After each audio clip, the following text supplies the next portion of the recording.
The father of 10 children, a disturbing truth, from Margaret Thornfield, a historian specializing in late 19th century American photography, carefully unwrapped the package in her cramped office overlooking the National Mall. What she found would haunt her for the rest of her career. The sepia-toned photograph, measuring roughly 8 by 10 inches, showed a man in his 50s standing proudly in front of what appeared to be a modest wooden house. But it wasn't the man or the house that made Dr. Thornfield's breath catch in her throat. It was the children, dozens upon dozens of children, ranging from infants to teenagers, crowded around the man like a living sea of faces. They filled every inch of the frame, some sitting, some standing, some barely visible in the background. The accompanying letter was from Mrs. Eleanor Blackwood, an elderly woman from rural Montana, who claimed the photograph had been in her family for nearly a century. Her great-grandmother, she wrote, had been one of the children in the picture. Dear Thornfield, the letter began, I am writing to you because I believe this photograph contains a truth that has been buried for too long. The man in the center is Jeremiah Whitmore, and these are his children, all 100 of them. But the story behind this image is far more disturbing than anyone ever dared to speak about. Dr. Thornfield set down the letter and examined the photograph more closely through her magnifying glass. The children's faces were a study in contrasts. Some smiled brightly at the camera, others looked frightened or confused. Many appeared malnourished, their clothes patched and worn. But what struck her most was the expression on Jeremiah Whitmore's face, a mixture of pride and something else she couldn't quite identify, something that made her skin crawl. She had studied thousands of historical photographs, but none had ever affected her quite like this one. There was something deeply unsettling about the image, something that went beyond the obvious strangeness of one man having so many children. It was in the details, the way some of the children seemed to shrink away from the man, the hollow look in many of their eyes, the forced nature of some of the smiles. Dr. Thornfield picked up the letter again and continued reading. Miss Blackwood's great-grandmother, Sarah, had been 12 years old when the photograph was taken in me at According to family stories passed down through generations, Sarah had escaped from Whitmore's compound in the dead of night, pregnant with his child. She had never spoken publicly about her experiences there, but on her deathbed, she had whispered terrible secrets to her daughter. My great-grandmother said that Jeremiah Whitmore was no ordinary father, the letter continued. He was a man who collected children like other men collected livestock. Some were his biological offspring, but many were not. They came from orphanages, from desperate families who couldn't feed them, from the streets of distant cities. He promised them food, shelter, and education. What he gave them was something far different. The letter went on to describe a compound hidden in the mountains of Colorado, where Whitmore had established what he called the New Eden community. To the outside world, he presented himself as a philanthropist and religious leader who had dedicated his life to caring for unwanted children. Local newspapers had even written glowing articles about his charitable work. But according to Sarah's testimony, the reality was a nightmare of exploitation, abuse, and control. Want to uncover more hidden historical truths? Subscribe to our newsletter for exclusive stories that mainstream history books won't tell you. Thornfield felt a chill run down her spine as she read the final paragraph of the letter. I am now 87 years old, and I fear I may be the last person alive who knows the truth about Jeremiah Whitmore and his 100 children. I am sending you this photograph because I believe the world needs to know what really happened in that place. These children deserve to have their story told, even if it comes nearly a century too late. Setting the letter aside, Dr. Thornfield turned her attention back to the photograph. She began to count the faces, marking each one with a small dot on a piece of paper. When she finished, the total was exactly 100 children, just as Mrs. Blackwood had claimed. The precision of the number seemed too deliberate to be coincidental. She spent the rest of the day Researching Jeremiah Whitmore in the Smithsonian's archives and databases, what she found was surprisingly little. A few newspaper clippings from Colorado papers between 1985, mostly positive coverage of his charitable work. There was a brief mention of his death in 1900, but no details about what had happened to the children in his care. As the afternoon wore on, Dr. Thornfield found herself drawn back to the photograph again and again. Each time she looked at it, she noticed new details that disturbed her. That when also the children seemed to be watching the younger ones protectively. The fact that many of the children appeared to be of mixed ethnicity, unusual for a community in 1999, Colorado. The strange uniformity of their clothing, as if they were wearing some kind of institutional garb, but it was the children's eyes that haunted her most.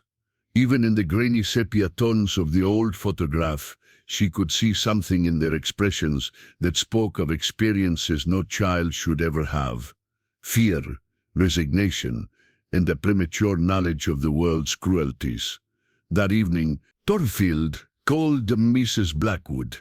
The elderly woman's voice was weak, but determined as she shared more details about her family's history. Her great-grandmother Sarah had given birth to Whitmore's child, a daughter named Ruth, but had never revealed the circumstances of the conception. Ruth had grown up knowing only that her father was a dangerous man who should never be contacted. Sarah used to have nightmares until the day she died, Mrs. Blackwood told Dr. Thornfield. She would wake up screaming about the children, about what he did to them. She said he had a system, a way of breaking them down and rebuilding them in his image. The ones who resisted disappeared. The ones who complied became his helpers in controlling the others. As Thornfield listened to these revelations, she realized she was holding more than just a historical curiosity. This photograph was evidence of one of the most disturbing cases of child exploitation in American history, a story that had been deliberately buried and forgotten. She made a decision that would consume the next several years of her life. She would uncover the truth about Jeremiah Whitmore and his 100 children, no matter how dark that truth might be. Thornfield's investigation into Jeremiah Whitmore began with a trip to the Denver Public Library's Western History Collection. She spent 3 days combing through newspaper archives, city directories, and territorial records, slowly piecing together the fragments of Whitmore's life. Jeremiah Whitmore had arrived in Colorado Territory in 1882, claiming to be a former seminary student from Ohio who had received a divine calling to care for orphaned and abandoned children. He was a charismatic man in his early 40s, well-spoken and convincing enough to attract the attention of wealthy donors in Denver and Colorado Springs. The first newspaper article Thornfield found was from the Rocky Mountain News, dated September 1923. Local philanthropist establishes Children's Haven. The piece described Whitmore's purchase of 640 acres in the remote San Juan Mountains, where he planned to build a self-sufficient community for unwanted children. Mr. Whitmore's vision is both ambitious and admirable. The article stated, he intends to create a place where children of all backgrounds can receive education, moral instruction, and practical training in agriculture and trade. His New Eden community promises to be a beacon of hope for Colorado's most vulnerable citizens. The article included a small photograph of Whitmore, a tall, lean man with piercing dark eyes and a carefully groomed beard. Even in the poor-quality newspaper reproduction, there was something unsettling about his gaze, an intensity that seemed to look right through the camera. Over the following months, Dr. Thornfield found several more articles praising Whitmore's work. The Colorado Springs Gazette reported on his successful fundraising efforts among the city's elite. The Denver Times described visits to the New Eden community by local officials who returned with glowing reports of well-fed, well-educated children living in harmony with nature. But as Dr. Thornfield dug deeper, she began to notice troubling inconsistencies in the coverage. The articles were all remarkably similar in tone and content, as if they had been written from the same source material. More significantly, none of the reporters seemed to have spent extended time at the community or conducted independent interviews with the children. The breakthrough came when she discovered a collection of personal papers donated to the library by the estate of Judge Harrison Caldwell, a prominent Denver figure in the Assettements. Buried among legal documents and correspondence was a letter that made Dr. Thornfield's blood run cold. The letter was dated March 3, in Los Hilario 28, and was addressed to Judge Caldwell from Dr. Samuel Morrison, a physician who had been called to treat an injured child at the New Eden community. Morrison's account painted a very different picture of Whitmore's operation. "My dear Harrison," the letter began, "I write to you in confidence regarding my recent visit to the Whitmore establishment. I was summoned to treat a boy of perhaps 14 who had suffered what Whitmore claimed was a farming accident. However, the nature and pattern of the boy's injury suggested something far more sinister. The child bore multiple heel fractures, evidence of prolonged malnutrition, and signs of systematic abuse. When I attempted to question him, he became terrified and refused to speak. Other children I observed displayed similar symptoms of trauma and fear. Whitmore himself was present throughout my visit, never allowing me to speak privately with any of the children. His demeanor was that of a man with something to hide. The children's behavior around him was particularly disturbing. They showed the kind of fearful obedience I have only seen in the most severely abused cases. I am convinced that terrible crimes are being committed at that place, but I fear my word alone would not be sufficient to convince the authorities. Whitmore has cultivated too many powerful friends in Denver society. I implore you to use your influence to initiate a proper investigation before more children suffer." Dr. Thornfield searched through the remaining papers for any response from Judge Caldwell, but found none.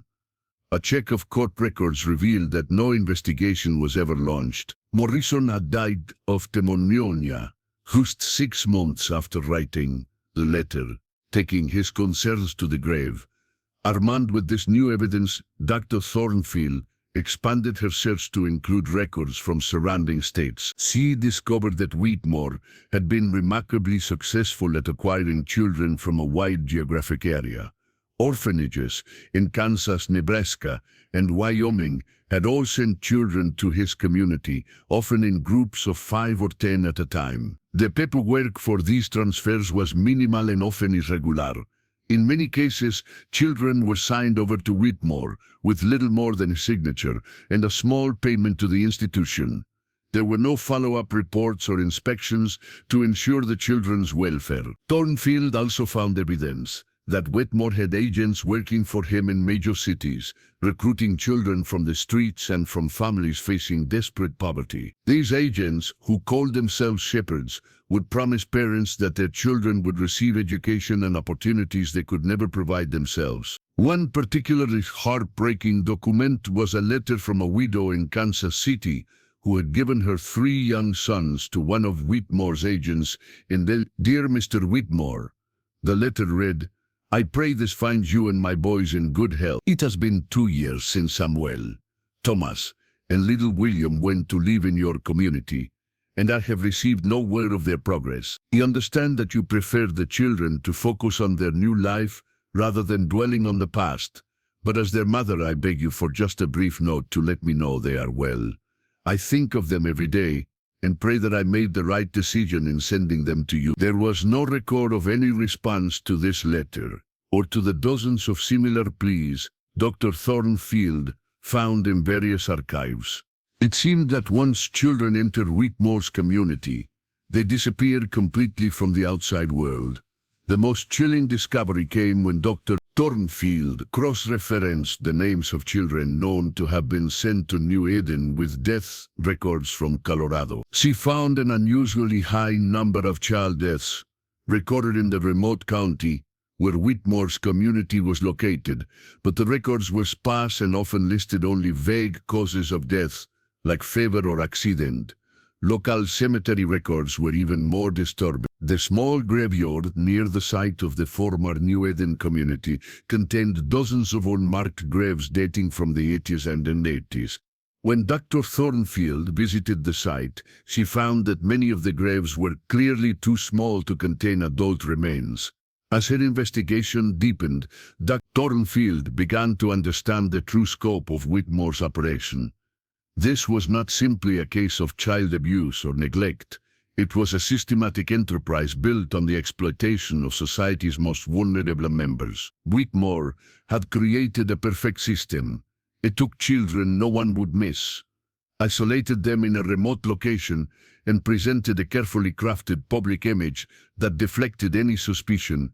The 1899 photograph that had started her investigation now took on an even more sinister meaning. It wasn't just a family portrait. It was a trophy, a record of Whitmore's collection of human beings. The 100 children in that image represented the culmination of nearly 2 decades of predatory behavior. But Dr. Thornfield knew that uncovering the truth was only the beginning. She still needed to understand what had actually happened to those children, and why the story had been so thoroughly buried. The answers, she suspected, would be even more disturbing than what she had already discovered. Thornfield's search for survivors and their descendants led her across the American West, following paper trails and family stories that had been whispered in secret for generations. Her breakthrough came in the form of a 93-year-old man named Thomas Brennan, living in a nursing home in Tucson, Arizona. Thomas had been contacted by the nursing home social worker after Thornfield placed advertisements in newspapers across several states, seeking information about the New Eden community. When she arrived at the Desert Sunset Care Facility, she found a frail but sharp-minded man who had been waiting nearly a century to tell his story. He was 8 years old when they brought me to that place, Thomas told her, his weathered hands trembling slightly as he spoke. My parents had died in a factory fire in Chicago, and I was living on the streets when one of Whitmore's men found me.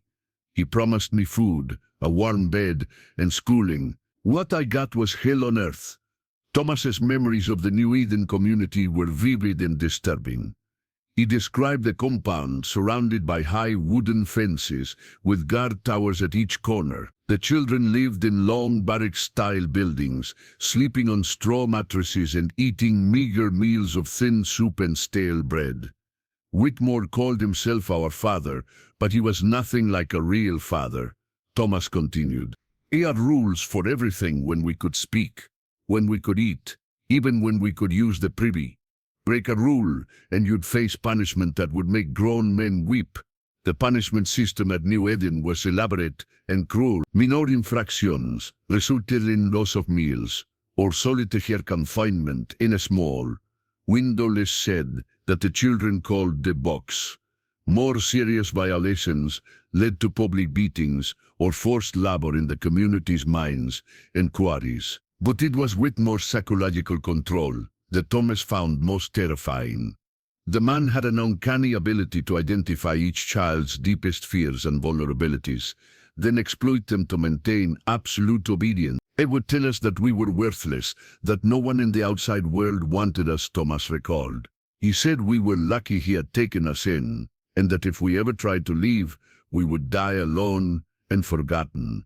After a while, you started to believe it. Whitmore also employed a system of informants among the children, rewarding those who reported on their peers' infractions with extra food or small privileges.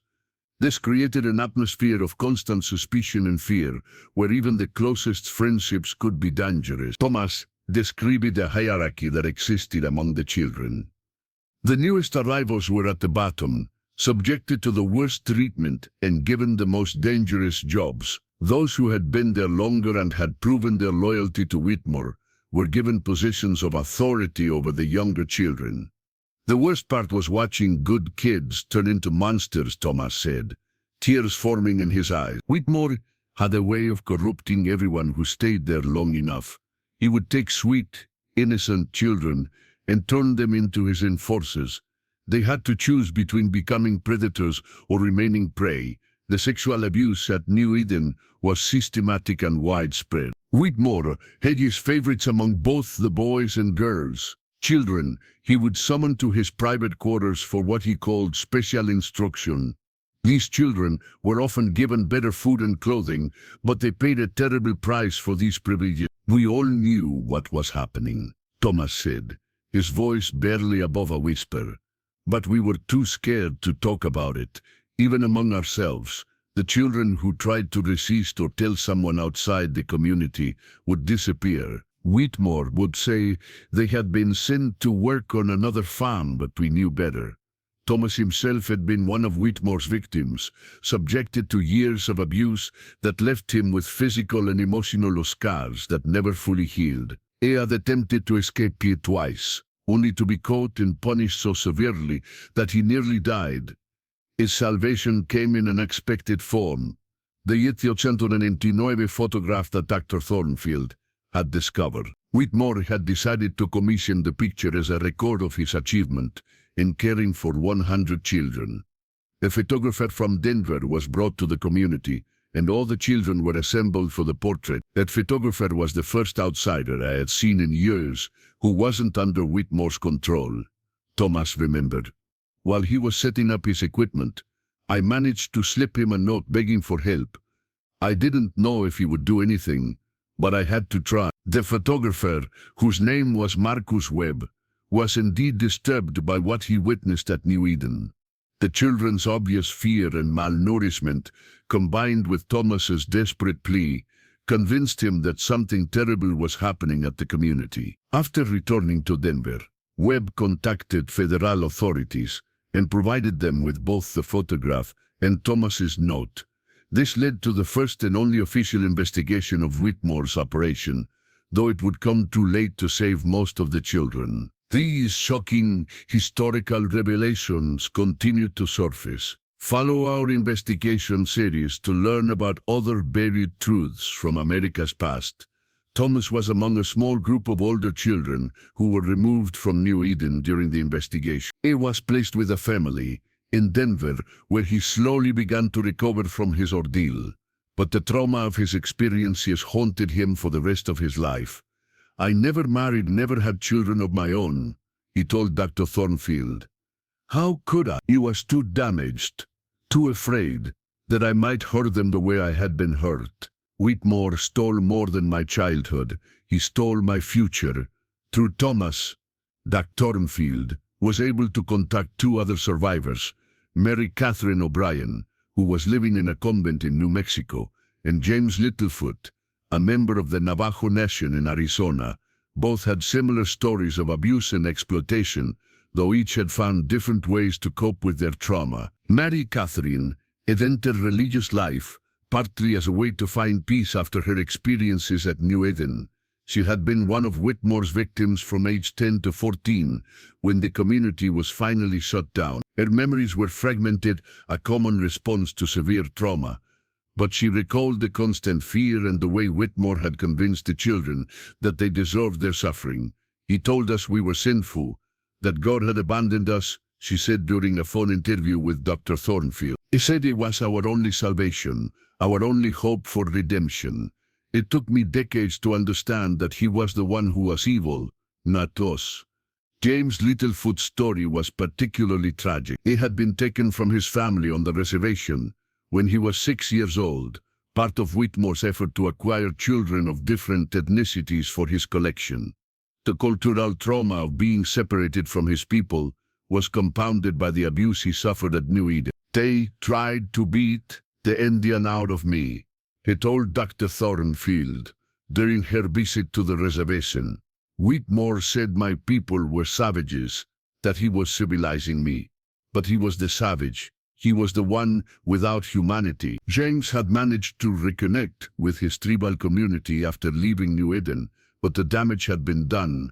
He struggled with alcoholism and depression for much of his adult life, and several of his own children had been taken by social services due to his inability to care for them properly. As Dr. Thornfield listened to these survivor stories, she began to understand the full scope of Whitmore's crimes. This was not just a case of child abuse, it was cultural genocide, human trafficking, and systematic torture carried out under the guise of charity and religious mission. The survivors also provided crucial information about what had happened to the other children in the Ethiopian and in the Nuer photograph.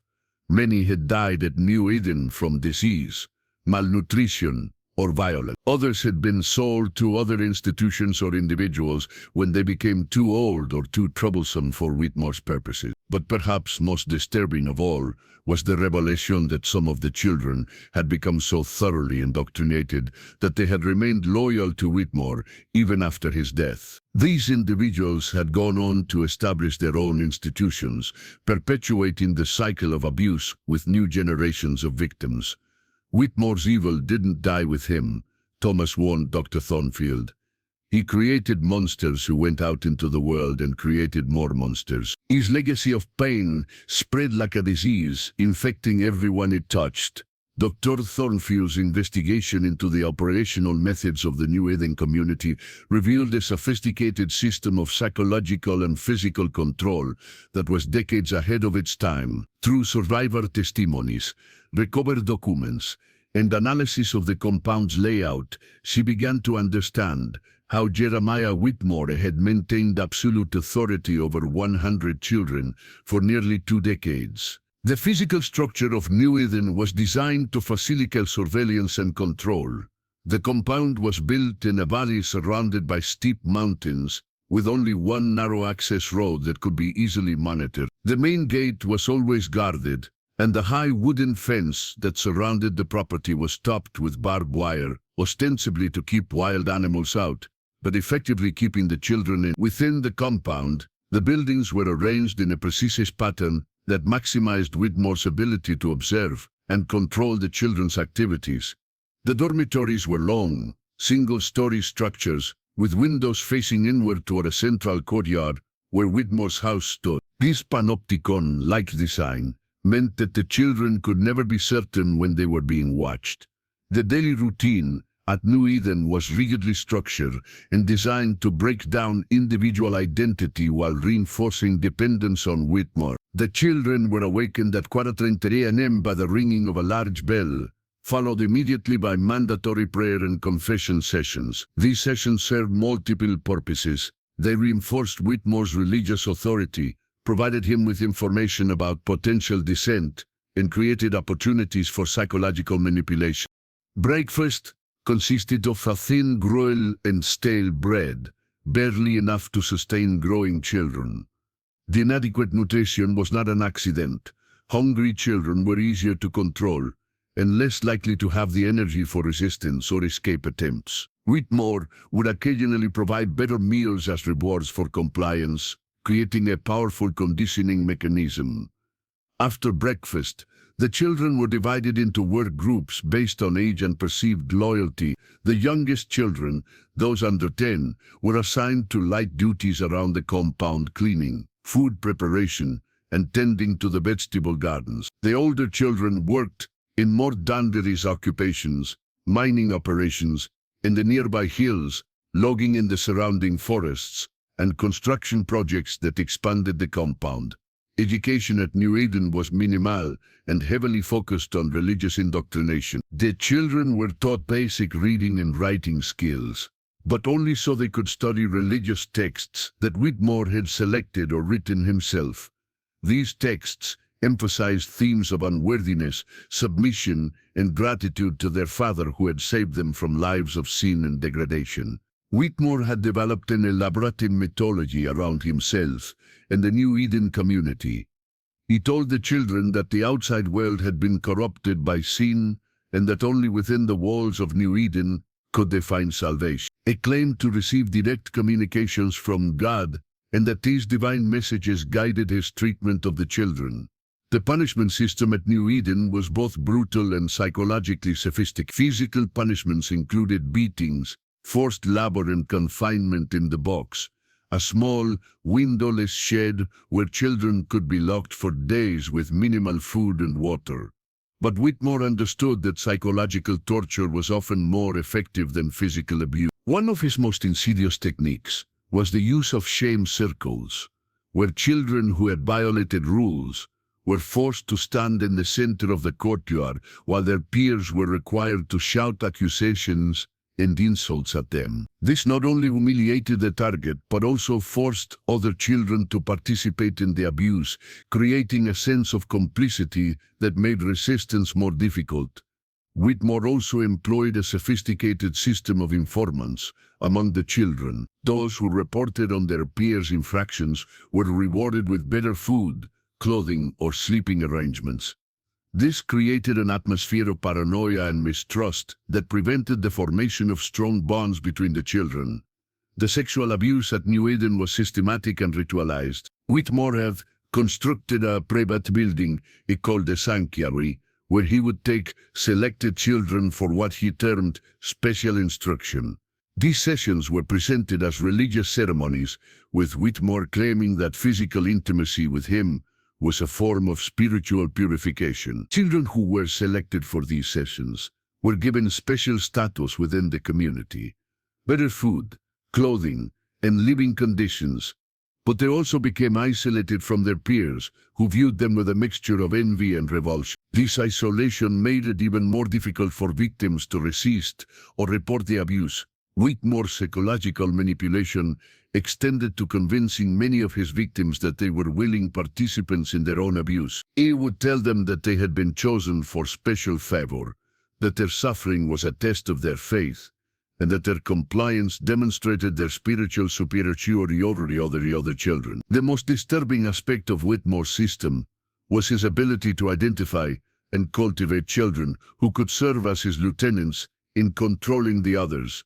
These children, usually those who had been at New Eden the longest, were given positions of authority over their peers. They supervised work details, enforced the rules, and even participated in punishments. Thomas Brennan described one such lieutenant, a boy named Marcus, who had arrived at New Eden as a gentle, frightened 8-year-old, but had become one of Whitmore's most ruthless enforcers by age 16. Marcus was worse than Whitmore in some ways, Thomas recalled. At least with Whitmore you knew he was evil. Marcus had been one of us, and seeing what he had become was terrifying. These child lieutenants served multiple purposes in Whitmore's system. They reduced Esa's need for direct supervision of the children, provided him with detailed intelligence about potential problems, and demonstrated to newcomers that resistance was futile. Even the strongest children eventually succumbed to his control. The economic structure of New Eden was also designed to maximize Whitmore's power.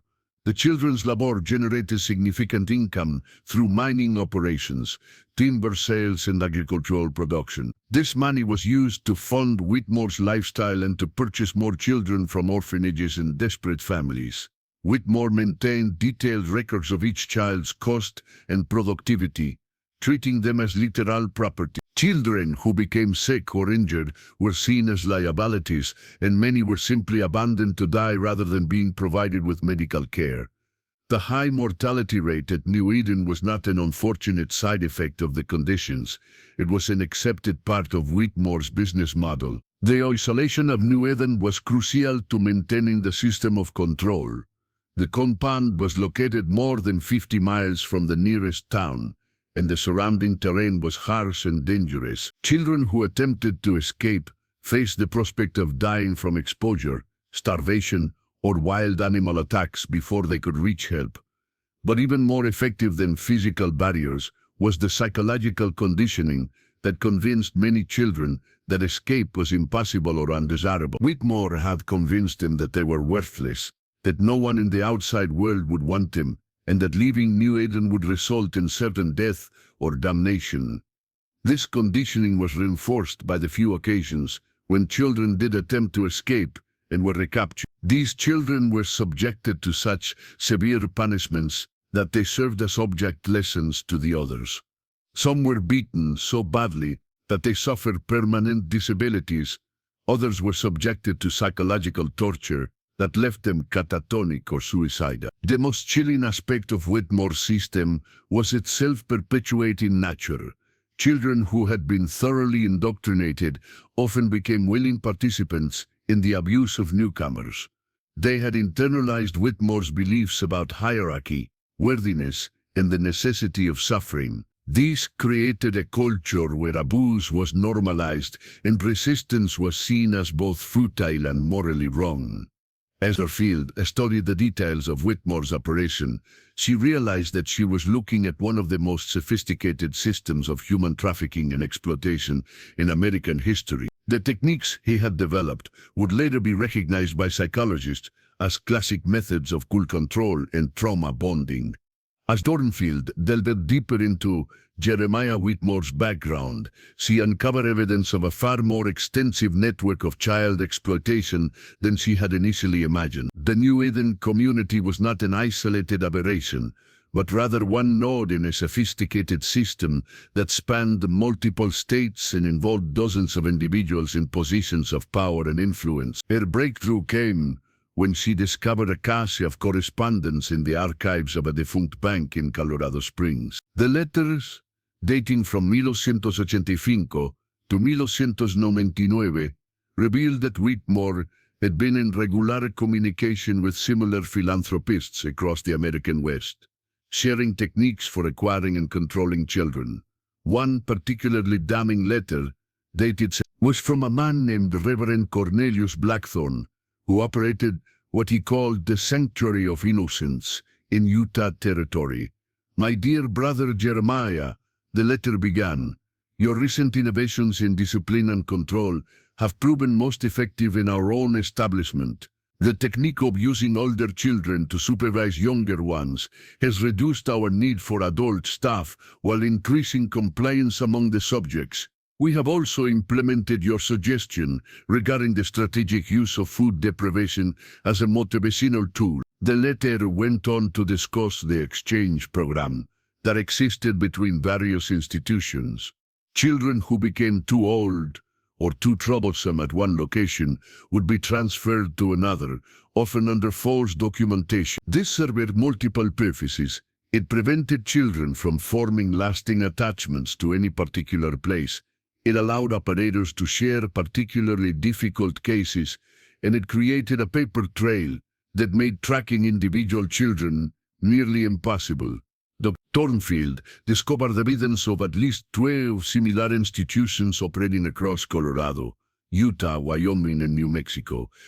Each was ostensibly a charitable organization dedicated to caring for orphaned or abandoned children, but all shared the same basic structure: remote locations, minimal outside oversight, and charismatic leaders who claimed divine authority. The network had its own informal hierarchy, with Whitmore apparently serving as a mentor and coordinator for the other operators. His success in maintaining the New Eden community for nearly 2 decades, combined with his ability to avoid official scrutiny, made him a respected figure among his peers.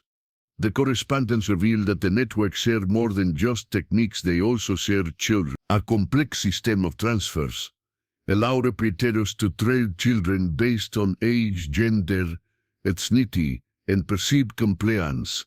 Some children were moved multiple times, never staying in one location long enough to form meaningful relationships or develop effective resistance strategies. One of the most disturbing documents Dr. Thornfield found was a price list, apparently circulated among network members in 1996.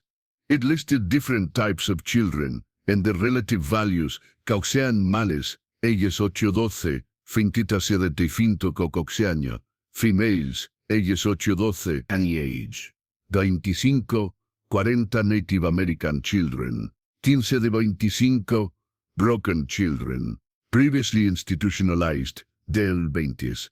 The racial disparities in these prices reflected both the prejudices of the era and the specific demands of the network's class. Caucasian children, particularly girls, were apparently in highest demand, while children of color were valued primarily for their labor potential.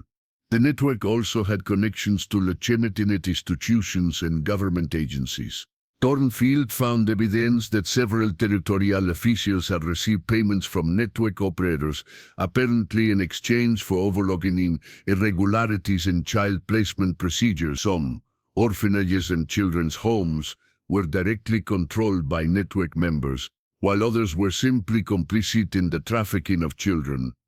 The scope of the operation was staggering. Conservative estimates suggested that the network had controlled the lives of more than 2,000 children over its 25-year existence. Many of these children had died from abuse, neglect, or dangerous working conditions. Others had been sold to private individuals or other institutions when they reached adolescence. But perhaps most disturbing was the evidence that some children had been specifically bred for the network's purposes. Several operators, including Whitmore, had systematically impregnated older girls in their care, then raised the resulting children as part of their collections. This created a second generation of victims who had never known life outside the network's control.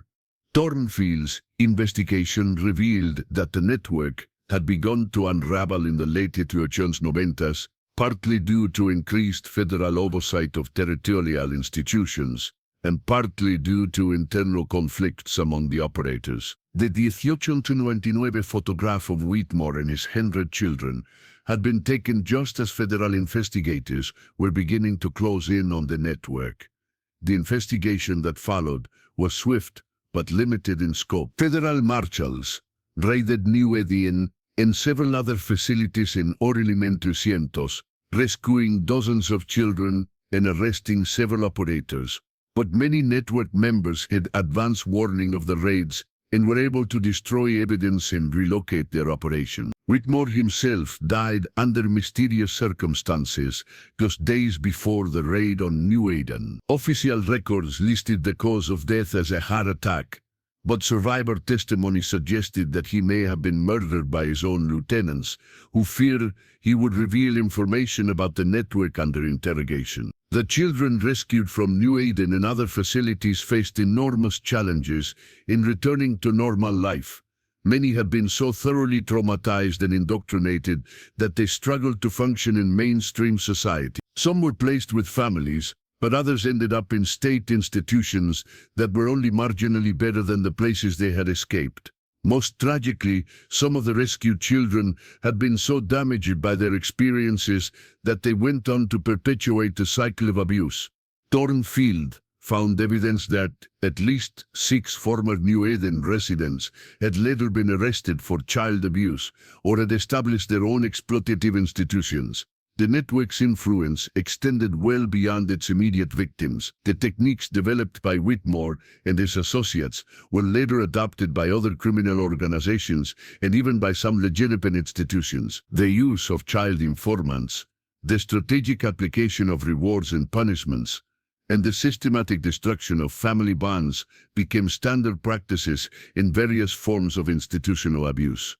Dr. Thornfield also discovered that the network had international connections. Several operators had a correspondence with similar organizations in Europe and South America, suggesting that the trafficking of children was a global phenomenon. Some children from the American network had apparently been shipped overseas, while others had been brought to the United States from foreign countries. The financial records of the network revealed the enormous profits generated by child exploitation. Whitmore alone had accumulated wealth equivalent to several $1 million in modern currency, most of which had been hidden in accounts across multiple states. Much of this money had never been recovered, and some may have been used to fund similar operations in other parts of the world. The dark history of child exploitation continues to impact society today. Join our community of truth seekers to stay informed about ongoing investigations into historical crimes and their modern implications. As Thornfield compiled evidence, she realized that the story of Jeremiah Whitmore and his 100 children was not just a historical curiosity. It was a case study in systematic human trafficking that had implications for understanding modern forms of child exploitation. The techniques developed by the network in the late 1990s were remarkably similar to those used by contemporary criminal organizations involved in human trafficking. The investigation also revealed the complicity of numerous individuals and institutions in allowing the network to operate. Judges, politicians, law enforcement officers, and religious leaders had all played roles in either actively supporting the network or turning a blind eye to its activities. This web of corruption and complicity had made it possible for the abuse to continue for decades. The final phase of Thornfield's investigation focused on understanding why the story of Jeremiah Whitmore and the New Eden community had been so thoroughly erased from historical memory. What she discovered was a deliberate campaign of cover-up and silence that had protected the perpetrators and denied justice to the victims for nearly a century. The cover-up had begun even before the federal raids. As investigators closed in on the network, powerful individuals who had been complicit in its operations moved quickly to protect themselves. Documents were destroyed, witnesses were intimidated or bought off, and evidence was systematically eliminated. Jack Harrison Caldwell, who had received Dr. Morrison's warning letter about conditions at New Eden, played a central role in the cover-up. Rather than acting on the physician's concerns, Caldwell had apparently warned Whitmore about the potential investigation. In exchange, he received substantial payments and political support from network associates. The federal investigation itself was deliberately limited in scope. While the raids generated significant newspaper coverage, the full extent of the network was never revealed to the public. Official reports focused on individual cases of abuse rather than the systematic nature of the operation, and many key figures were never prosecuted.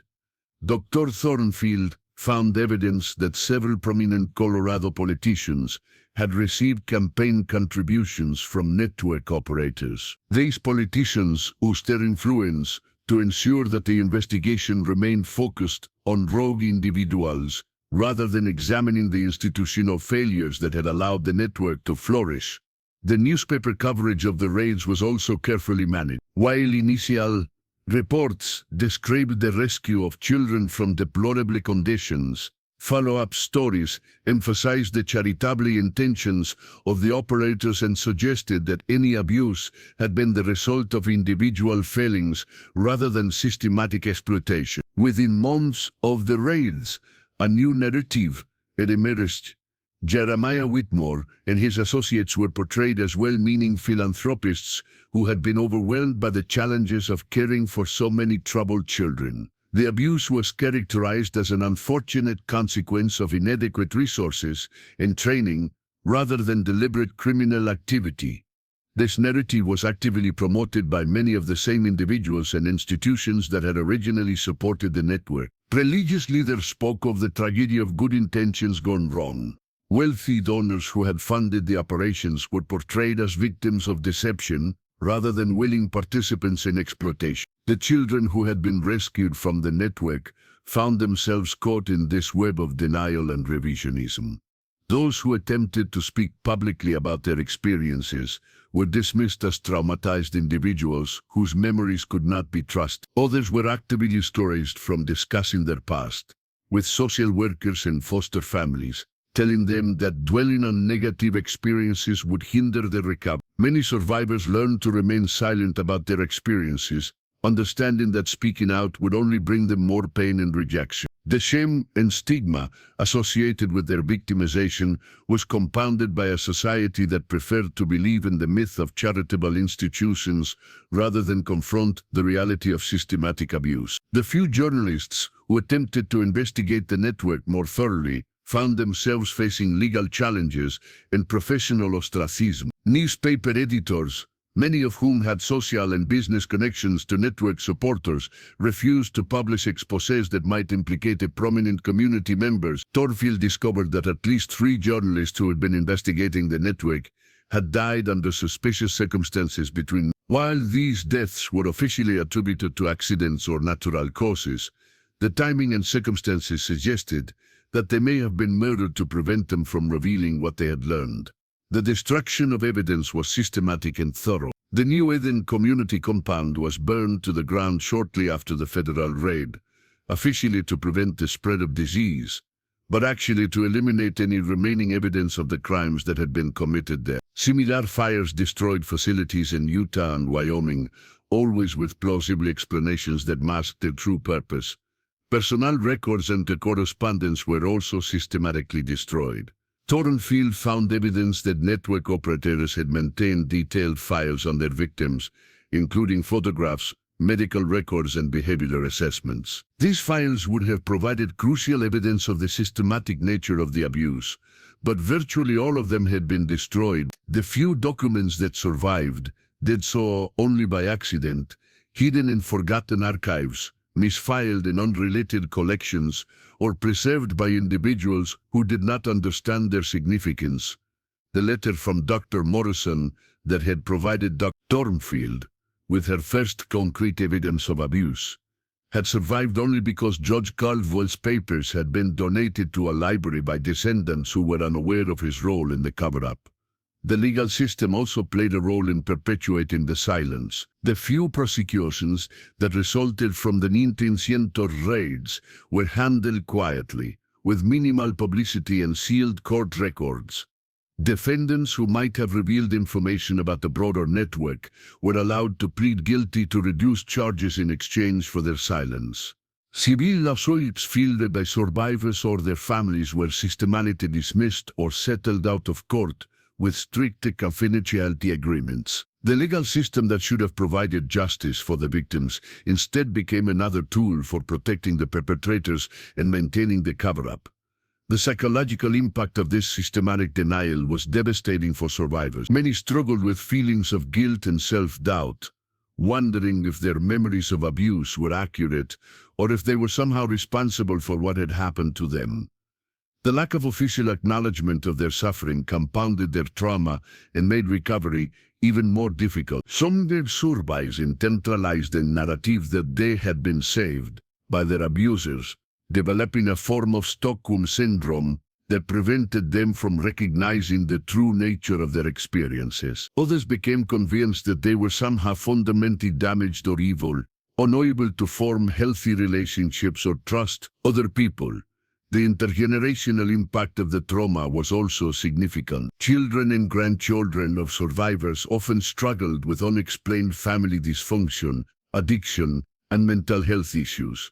The silence that surrounded the original trauma prevented families from understanding the source of their problems or seeking appropriate help.